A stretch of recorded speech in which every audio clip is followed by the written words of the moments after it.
Hello, and welcome to another episode of Journal of the Southwest Radio. I'm Jennifer Jenkins, Director of the Southwest Center, and I'm here with Jonathan Danielson talking about his new book, The Lowest Basin. Welcome, Jonathan. Thank you very much for having me. Absolutely.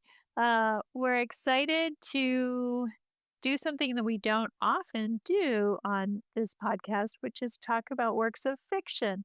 So this is a special pleasure to be able to talk about a work of fiction anchored right here in Arizona.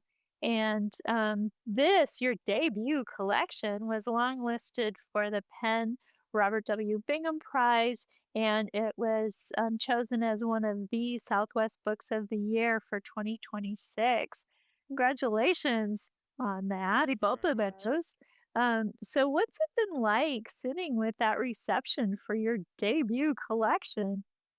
It's been surprising. I wasn't expecting. I remember the email I got, actually the text message I got from my publisher when he said congratulations, and I was like, for what? And then he said check your email, and that's when I noticed the Penn Bingham notification. It's unexpected. You when you're writing, especially short fiction, you hope people besides your mom will read it, and to get the response that it got, I'm very thankful for it. It again completely caught me by surprise. But just to be on that list and to be on the Southwest Books of the Year, being from Arizona and studying English, teaching English, it's the thing that I've paid attention to for years, and it usually helped mold my reading lists for the following year. And to get to be on that list and to have that write-up, it definitely brought a tear. I'll bet. Yeah. I mean, what a great experience. So for listeners who haven't read the collection yet, can you share your elevator speech? Your between, what is it, entering the elevator and 2 floors, you need to tell us what The Lowest Basin is about. So I got like 15 seconds. The Lowest Basin is a collection of short fiction that covers a wide berth of Arizona experiences. Yes, I think that is true.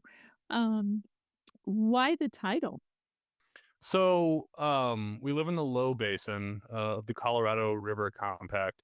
And this collection focused on sort of the lowest of the low, people at their worst moments, people having their worst lives, maybe. And structurally, I tried to create a basin just by the structure of the collection and the order in which I put the stories. The idea is you have the first story is a narrative mirror to the last story, and the second story is a narrative mirror to the penultimate story, and so on and so forth, until it meets that center story, the keystone story. And the idea is that each story, when I say narrative mirror, I don't mean like, oh, look, it's an obvious opposite. The idea of looking in a mirror, you look at yourself, but it's actually something completely different because your right side is your left, your perception is totally changed. And so I tried to do that through fiction. So the first story starts off with a former white supremacist accidentally killing his nephew. And then I won't spoil it for you, but the last story is about a migrant family fleeing the immediate aftermath of SB 1070. And there are some narrative similarities to the first story. And I just tried to take whatever story I was working on, sort of goes with my writing process. I tend to write something, and then the next thing I write tends to be either in conversation or the inverse, the negative of what I just wrote. And so I had these sister stories all gathered, and it was the basis for the structure of the book. That's a great explanation. Thank you. So you may have already answered this question. Is there a story that you consider the low point the whole basin drains toward?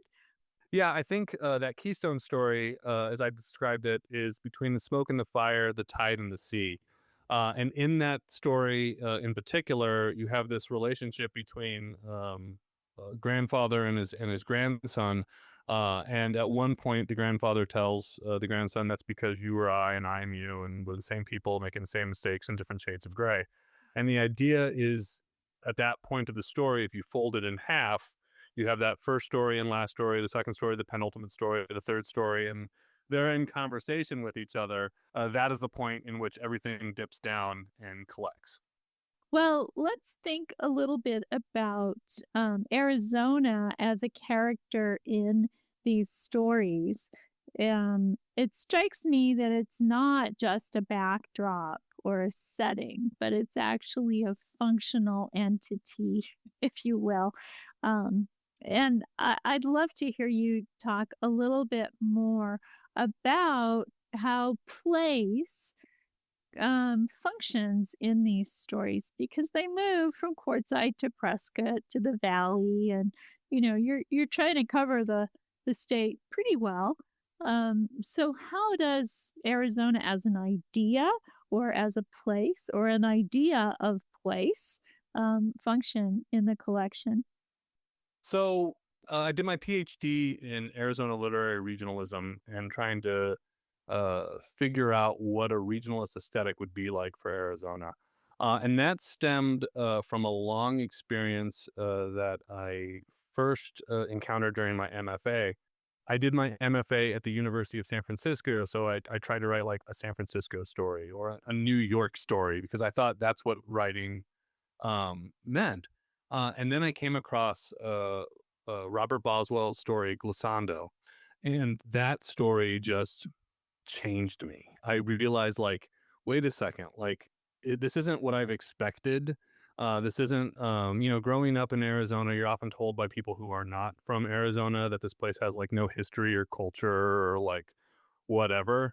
And I thought, like, I mean, if you've read the story, I don't know those exact people, but I know the ideas of those people. I know that place. That story could not really happen anywhere else. And I thought I had never read a story that seemed to naturally emerge from Arizona rather than just using it as the backdrop to tell the story other people expected. And so I set out during my MFA to try and write an Arizona story or two.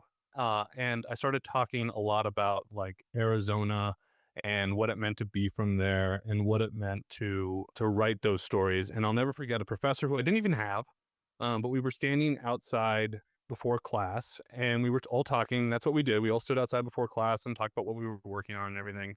And he finally said, like, stop talking about Arizona, and I won't use the exact language he used, but he essentially said, write about places people care about. And I tend to do a lot of things off spite, and that set me off this path of like, I care about Arizona. Like, there are great stories that I remember hearing, or people I know, or the things I've read. Why can't those have equal weight, right? And so I decided to write Arizona stories. And it didn't start off with, I have to cover the entire state. It just was, this is a story that I think emerges from this place. And this is something that caught my attention and became sort of an obsession. So I wrote that story. Then this is a story that emerged from this particular place. It couldn't happen anywhere else. And so I became obsessed with that idea and then did all the reading, research, visited it, and wrote that story. And that's essentially how all of these different stories came together. It was not meant to be use Arizona as the backdrop of a story that could take place anywhere else. It was, this is something that's unique. This is something that can only happen here. And then by the end of it, I ended up having a pretty large coverage of the state. Yeah, that's so true that at least it feels to me, I'm not a native Arizonan, but I've lived here since I was a teenager. It feels to me like these stories kind of, as you say, come up organically from place, which is something that Arizona is often not credited with having. So I think it goes back to that idea of the difference between space and place, where place is something that is constructed by context and emotional meaning and experience, and space is just the physical environment as it exists. And I think oftentimes when you're thinking about writing and publishing, especially from like quote unquote cultural hubs like the West Coast, New York, or whatever, Arizona is largely viewed as just space. That is partly by its own doing, just because of the way that it manufactured itself as the way to sell sunshine and retirement and keep itself blank of its own history. So that way you could sell whatever it is you wanted to make it and come here and purchase a plot of land and relocate here from Iowa or wherever. But when you're from here, or and I think Robert Dorman articulates this in one of his books on regionalism, Revolt of the Provinces. He says to be a regionalist, it means for the outsider to become the indigenous. And I think obviously when you're talking about the South and the Southwest, the West, you can't just say like indigenous without meaning native peoples. That's not what he means. That's not what I mean by using it. He talks mostly about people who might come from a different place, but view the place that they are now living in as their point of origin. It is their hometown. Their the way that they think and experience life is embedded within that context.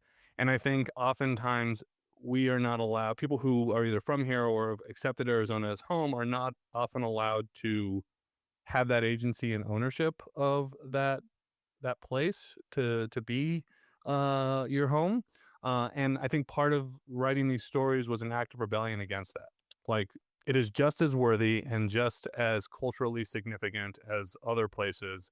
And just because you're not from here, it doesn't have your history, or that might be Los Angeles history or New York history or Iowa history or wherever. It has its own history and culture and significance regardless. Yeah, I think that's right that we often aren't invited to articulate, right, that sense of connection. New Mexico has a long tradition and even a word, querencia, right, that is that definition of a place that anchors you. And we need an Arizona word for that sort of integral feeling that ties you to the place, whether you're born here or not. And most people in Arizona, I think, up until quite recently, were not. I think I saw a census figure not too long ago that we finally tipped to something like 60% of the Arizona population was actually born here now on the last census, which is kind of startling to think about. I think we often think everybody here is from someplace else. Well, and that's funny too. Everybody was always like, nobody's from Arizona. And I mean, it used to be like 40%. Like, it was still like a significant amount. But one thing that I've noticed, and I can't remember where I saw this, but the data suggested that my age group, I'm like the oldest millennial. My age group was the first group that, whether they were born here or whether they were brought here by their parents at a young age, either stayed here to raise their families or returned here or stayed here for school or returned here after school, because this is home. And if you actually look at like the census data from other large cities or other regions, it took about 100 years for that to happen for them too. It wasn't like this organic, natural, like, oh, you moved to New York or you were brought to New York and now automatically you're a New Yorker, or the term for a person from St. Louis or like what, or Chicagoan, right? It took about 100 years for that cultural embeddedness to get for that foundation of cultural embeddedness, excuse me, to be set. And I think we're just following the same path, but because we're so young, it just took a little bit long. It just took a lot longer on the timeline for it to happen to us. Right. So this leads me to a question. I imagine you get asked a lot whether you'll ever write about anywhere but Arizona, and I'd love to hear what you think when you get asked that. Um, I will write about whatever gets my fancy at that time, but I feel like there's so much here that I don't. I mean, I'm currently working on a novel right now, and it's about Statehood Day, and a murder that it didn't actually happen, but in my novel it happened, and sort of uncovering what led up to that. and it's sort of a travel novel told through letters, but and interviews. But the people who are getting interviewed, like Fiorello LaGuardia, who most people don't know, was raised in Prescott. And he, by his own admission, said like he was born. Yes, he was born in New York, and yes, he was the mayor of New York and a congressperson. But he considered himself an American over being a New Yorker, and that Prescott was his hometown, and Prescott was the most beautiful city in the whole world, right? And everything that he's done was based upon that childhood in Prescott. And so he's one of the characters. Zane Grey is one of the characters. The Apache Kid in his 50s is one of the characters. Tom Power from the Power Cabin Shootout. I sort of go under the philosophy that all fiction is historical fiction, even if it's like on a spaceship, because it's based upon the history that you experience or that surrounds you, of which you're aware or not. And I feel like there's just so much here that, and I have so many story ideas and other things planned that I think I'm stuck. I think Arizona's stuck with me.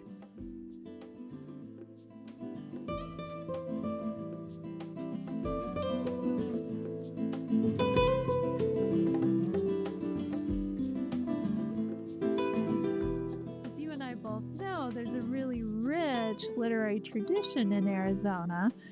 It's just that people, don't really know what it is. They're pretty familiar, I think, thanks to independent bookstores and lists on Reddit, that they're pretty familiar with maybe the last 40 years of fiction in Arizona, or even, poetry and drama.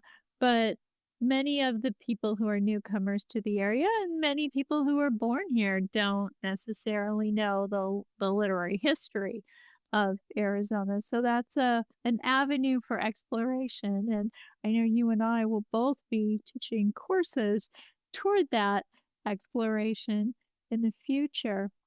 I do want to ask you about some of the elements in your stories and how you engage with the myth of the West, right? The trope that hangs over all of us, for better or worse, right? Um, so let's start with things like Stetsons and saguaros and dust storms, which are any movie about Arizona is going to incorporate all of those. What made you decide to use rather than avoid those kinds of cues in your stories? I think they're unavoidable, whether you like them or not, whether you agree with them or not. I still think those things are unavoidable when discussing Arizona. I mean, you can write an Arizona story without those things. It's totally fine. The purpose of this collection, though, was to try and do, and I'm not going to get every experience. I'm not going to get like every part of the state covered, but the idea was to show a wide berth of experience in a particular geographical region. And if you don't have those things, I think you can't see the forest because of the trees, or the cactus because of the desert. I don't know. Either way, I think those things are unavoidable. And I know that when I was doing my MFA at University of San Francisco, I remember getting in a conversation about like cowboys or whatever. And I remember the people who were from Northern California were like, yeah, but Arizona's like, they don't really have that. Like, that's Texas. And I was like, oh, I don't think you know exactly what you're talking about here. Cause I remember being a Cub Scout, and I remember going to Old Town Scottsdale, and I remember talking to a gentleman who was 98 years old, and he was telling us about swimming in the canals and helping his dad chase down a man who was rustling, and talking about like this was a hitching post in Old Town Scottsdale, and it wasn't decorative. Like it was there because it had been there forever. And I remember just recently where I live, there used to be this one house that was on an acre, and it always looked out of place. It looked way older, and it looked like you were looking at its rear end. I hate to say that from the street because that's because you were. Uh-huh. Because you were. Because it used to be the ranch house, and the front of the house for that whole area, and the front of the house was actually now in the backyard, and there used to be it was a big old porch there facing out to where the stables were and everything. And so it's there. It is being mowed over, and new things are being built atop it, but that heritage is still there. I distinctly remember, so I grew up in South Scottsdale. I grew up in that same house my mom grew up in, and I remember that when the green belt, which is now this lush green golf course, was all desert and palo verdes and mesquite trees, and you would actually see people on horses riding down the green belt, and they were going to Tempe. And those things are there, and they're embedded in the history. And whether or not people realize it, they are living within the shadow of those discourses. And to not have them, I think, is a disservice to the verisimilitude of the narrative.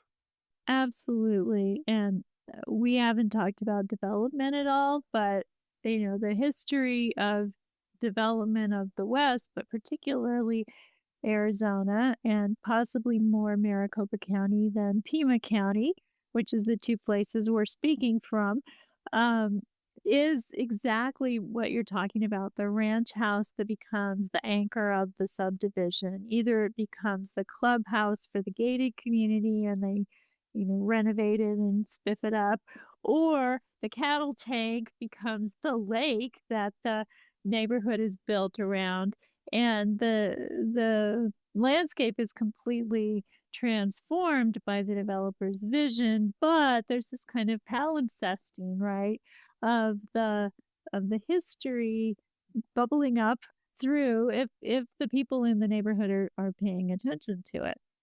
You never know.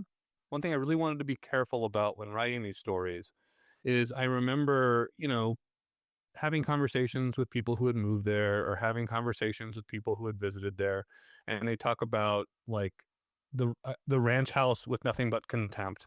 They talk about the neighborhoods and the walls with nothing but contempt. And the thing that I wanted to focus on is understanding that those things are uniquely Arizonan. And if you look at the history of the walls which surround those houses, it started in the Spanish tradition of having small walls around the houses, which essentially grew as people came to Arizona and then realized that they not only liked the fence surrounding their house, but they liked it a little bit taller for the privacy. And then those people came there and made the walls a little bit higher. Those things created their own unique, almost Arizona centric ideology that you can't find anywhere else. And I think a lot of times when those areas are covered in fiction, they are covered with contempt.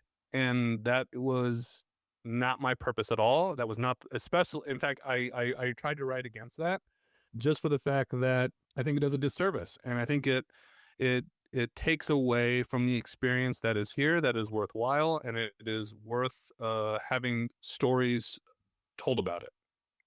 Yes, there is a kind of reductive impulse, I think, when writing about the Southwest, um, and Arizona in particular. We're not the land of enchantment. We're not Southern California with that space in between. And um, I don't even think that it's fair to say we're the space in between. We are a space. We happen to be perhaps geographically in between them, but we're not metaphorically or imaginatively in between. We are our own space.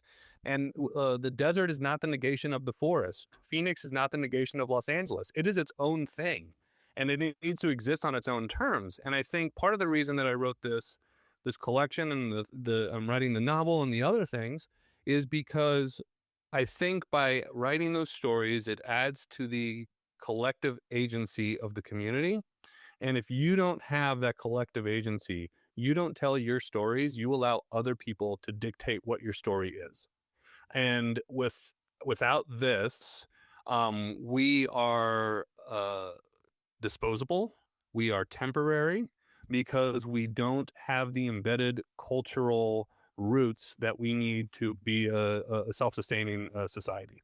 And so that was also part of the reason why I set out not only to write these stories, but to write everything that I have since that one. You got to thank him too. Like, I can't be mad at him. I can't be mad at that professor, right? Like, yeah, it was not said with the best intentions, and it was really dismissive, but ultimately it set me on the right path. So thank you. That's part of the reason why creatively and academically I've shifted my focus to Arizona the way that I have.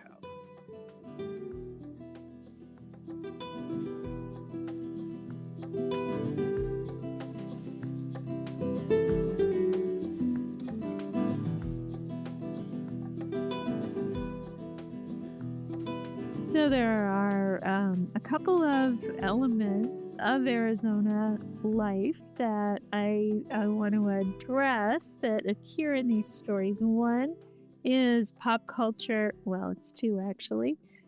Pop culture and sports that recur as identity markers. And from my perspective, those are really elements of a 21st century Arizona life. But I would love to hear what you think about that. Do they reach back further? Why did you include pop culture and sports in the ways that you did in the collection? So sports in particular, I was born and raised a diehard Phoenix Suns fan. My mom live texts me every single game, and that was a huge part of my identity as a kid. And if you grew up in Phoenix, it's a huge part of, I think, everyone's identity, really, because it was the first team, and it captured the imagination early on with their first run to the finals, and then their run to the finals in the '90s, and then even a few years ago. But the reason that I included sports the way that I did is because, especially the baseball hat, is a huge signifier for regionalist culture. And it's a huge signifier for the outward projection of who you are based on that society. And I grew up with a lot of kids that we all wanted our own baseball team. When we got the Diamondbacks, we became Diamondbacks fans. And a lot of them who they were born and raised in the same hospital I was, but they chose to still wear like the Dodger cap or Giants cap or whatever, uh, because they almost felt inclined to gravitate toward a pre-built culture rather than be an active agent of building the one that we were a part of. And so I think of, in fact, and I'll be honest with you too, like, I love the Suns. I don't really like basketball. Like, I try watching them. Like, I try watching a basketball game when the Suns aren't playing, and I don't care. I try watching a baseball game when the Diamondbacks aren't in it. I don't care. What actually care about, and the thing that draws me to sports, is the cultural narratives that they create, in which society can then bond over and relate to, and it's like the almost like the canary in the coal mine for a strong culture, that you all have this communal suffering, or this communal joy when they do well. And so I think especially about wearing the team. It's, yes, I understand these are like multi-billion-dollar corporations, and we spend money to buy their laundry to then give them free advertisement. I'm aware of that. At the same time, though, the reason we do this is because it is a cultural signifier that allows us to represent the context of our region and the context of the discourses for that region.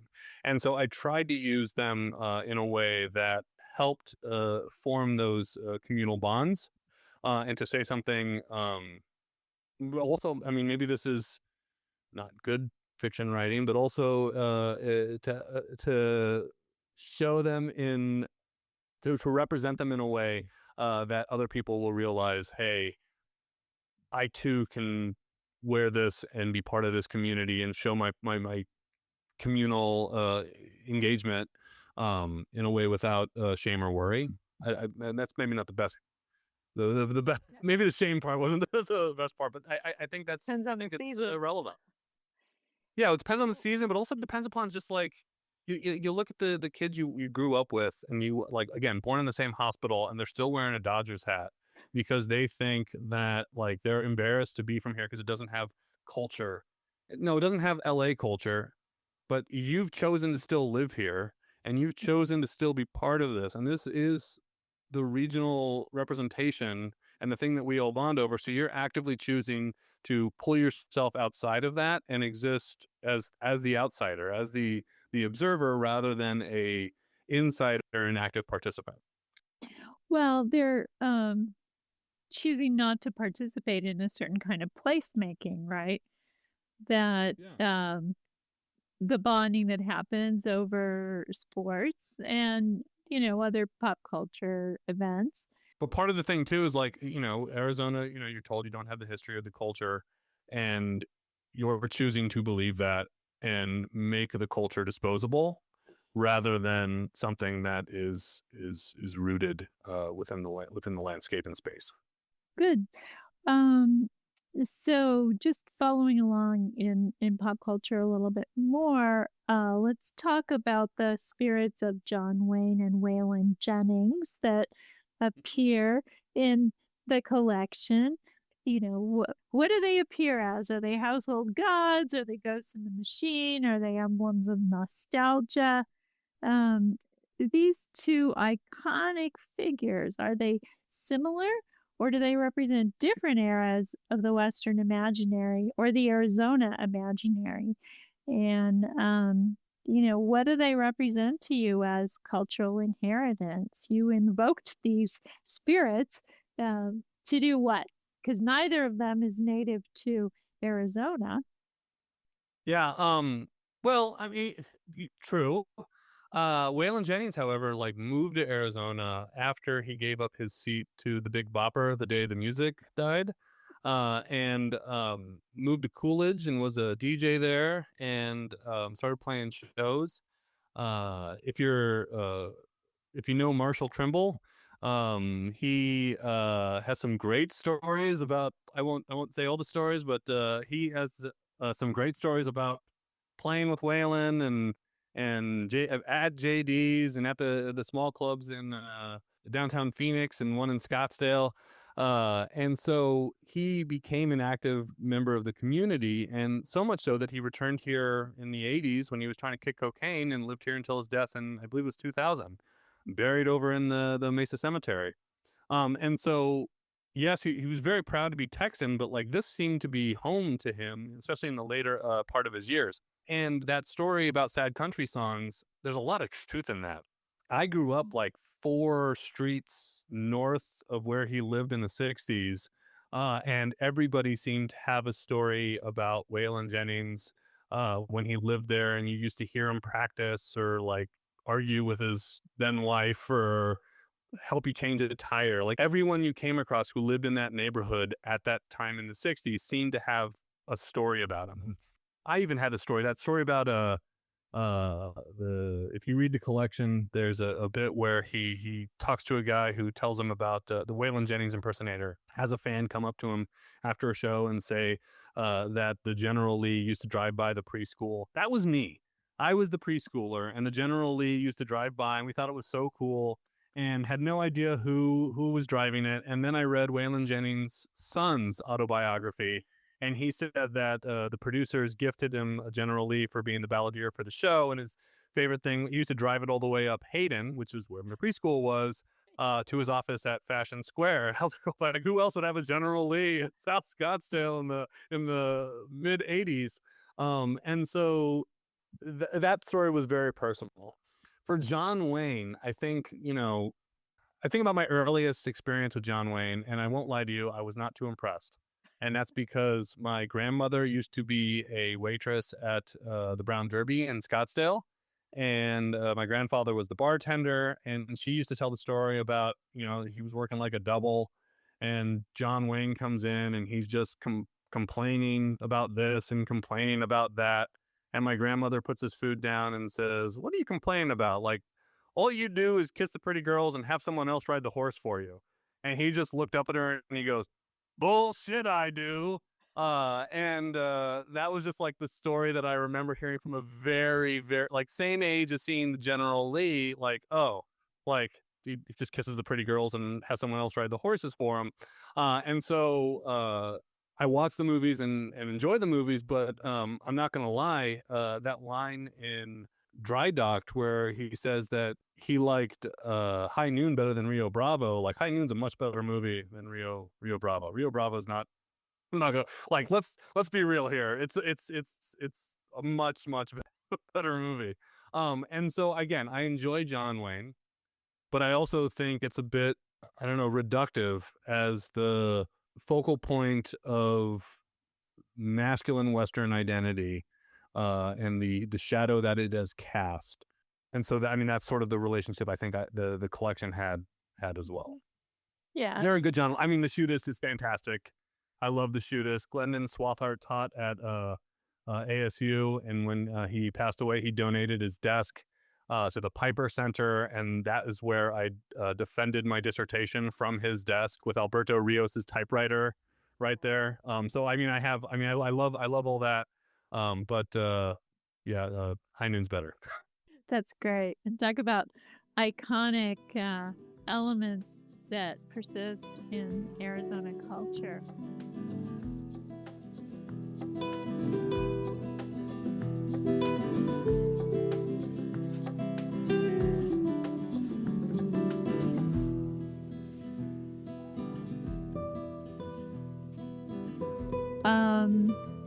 Let's talk a little bit about the final story in the collection, Borders.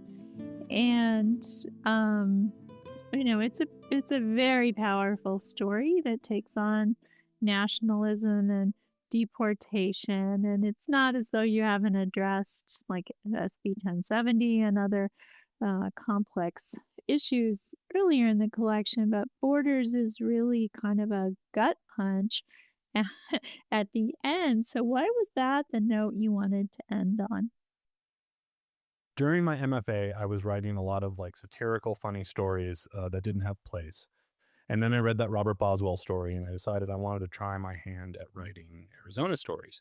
And SB 1070 was happening at that time. And I remember just watching the buildup and I was in California and watching it from afar, reading the Arizona Republic, seeing everything.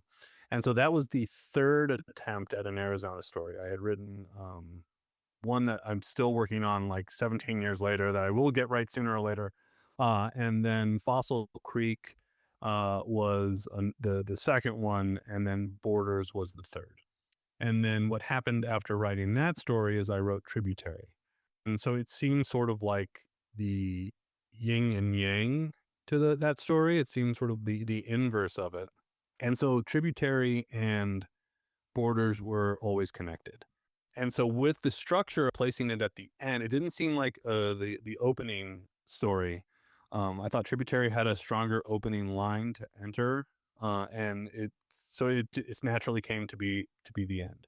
The reason that I wrote about it as well is going back to an earlier response, like why did you include Stetsons and Haboobs and everything else? Because you can't avoid it.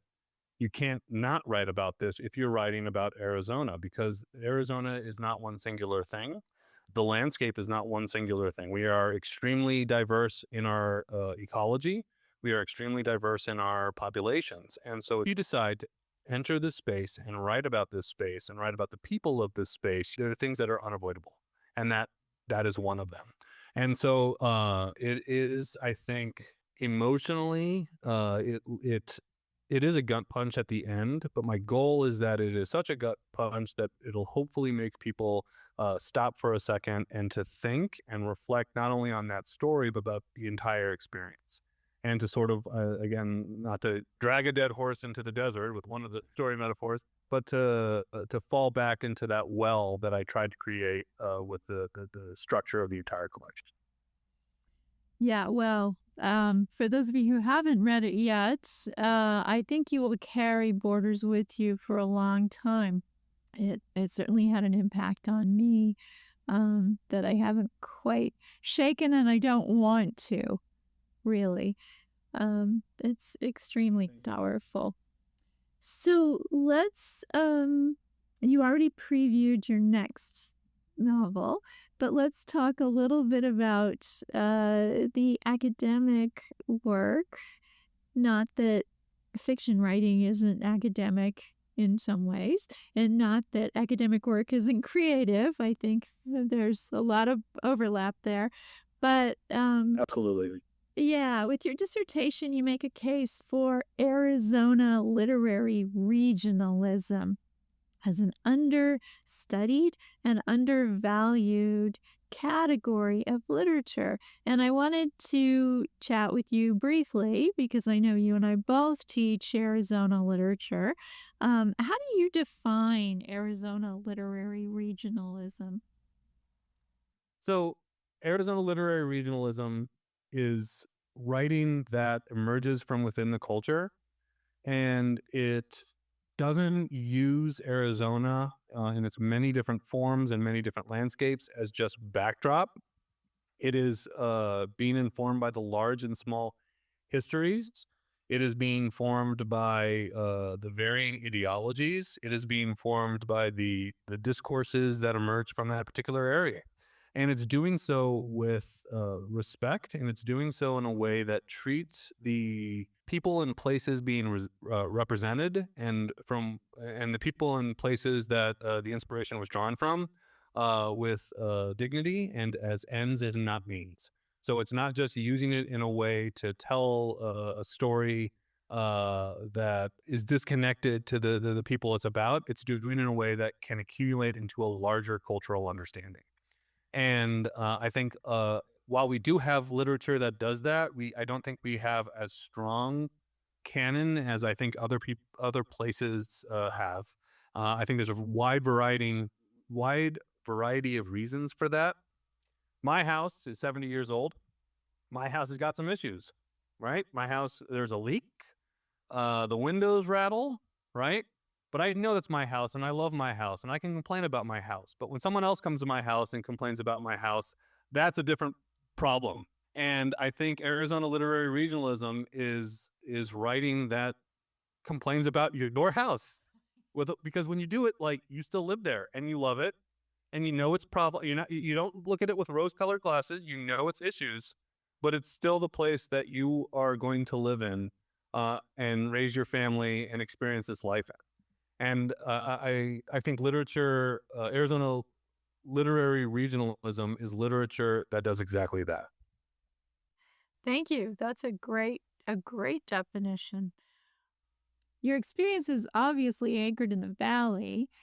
How would you distinguish the Arizonas of Phoenix, Tucson, and Flagstaff, not to mention Indian country, from that central Maricopa County based experience? I would actually hesitate to try and distinguish those particular regions because I do not feel ingrained in those particular regions. And I think when you're talking about a regionalist aesthetic and ethic, that's another thing too. Like, literary regionalism is not just an aesthetic, it's not just a genre, it's not an approach, it's also an ethical consideration. You have to understand that when you decide to distinguish or describe other regions in which you're not a part of, you are essentially imposing whatever cliches or generalizations that you've learned. And so I remember a couple different times in my MFA and in my PhD, we talked about ethical considerations when writing about people that don't share the same gender, race, sexuality. Like, how do you approach that? And there's no correct answer. There's no one answer. There's a lot of different things that you have to consider. But I do think the one answer that stuck with me all this time is, should you choose to do that, the best way to do it is don't get it wrong. And what that means is you have to do the work. You have to do the research. You have to embed yourself in the physicality of the space. You have to begin to know the people. You have to observe them. And so I don't necessarily know. I mean, I can't.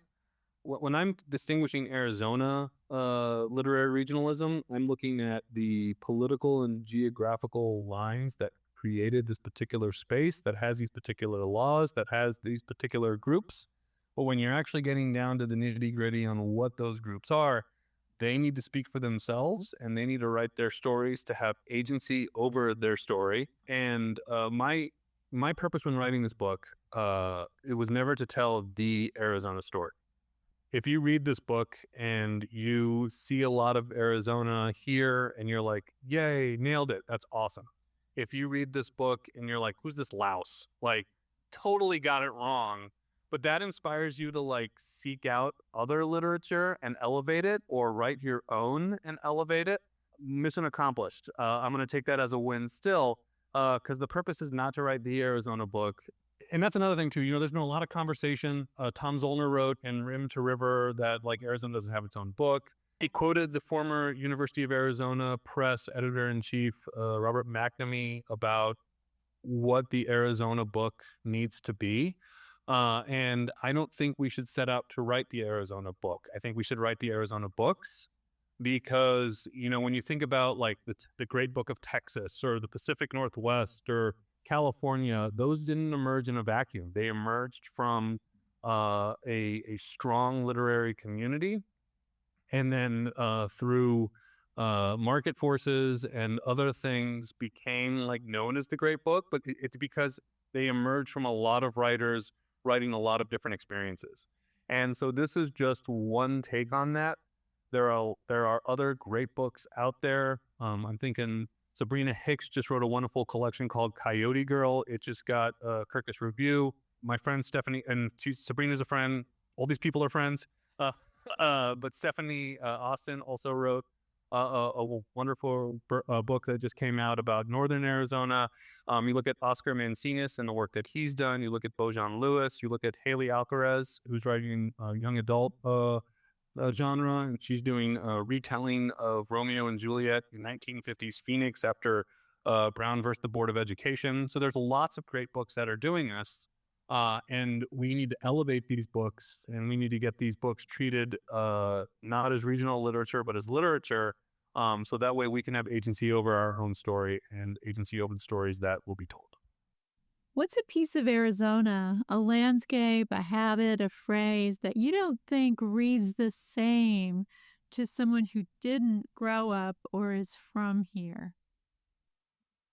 The thing that I think reads different to people who are from Arizona than people who are not is, again, those representations of Stetsons, the representation of like the West. Because when you're I've had friends who are not from here and they come here and they look at this place as a retirement community, or they look at this place as transplants and that it was just a big desert and now it's swimming pools and concrete and that's all it is. And they fail to, and they, I mean, I've taken them to a couple different places. We've gone to a couple restaurants, we've gone to a couple small towns, and they feel like it's people cosplaying as the West, and not that this is a long history of this, and this is sort of the dying days, or the shadow that it's cast as it's being built over by the things that people automatically assume. So I think the thing that reads different to Arizonans is understanding that it's not, when you go to those old places, yes, there is a bit of the simulacra of the West naturally, right? But it's not the Disney facade. It is something that is historically there and present and played a part in the construction of this community and state that we oftentimes forget.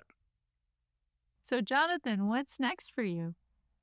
So I'm working on a novel right now. I'm also working on an academic paper on why Arizona literary regionalism matters. And I have a couple stories still that are in varying stages of drafts or second drafts or final drafts. And so hopefully it's to work on those and continue to develop those in written form. And then on top of that, Stephanie Austin, who I mentioned earlier, she and I both run what's called the Desert Grip Reading Series.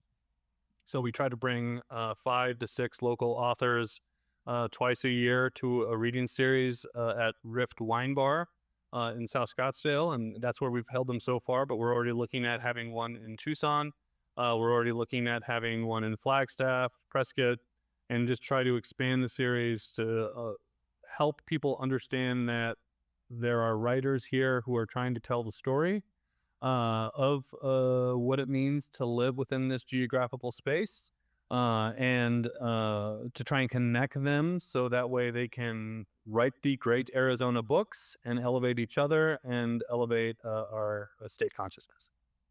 That's great, and we'll look forward to hearing more about that. When you get your schedule for those ready, let us know because we can post it on the podcast page. We've been talking with Jonathan Danielson, author of The Lowest Basin, Arizona Stories, and one of the Southwest Books of the Year for 2026. Thank you, Jonathan, and we'll look forward to future writing from you.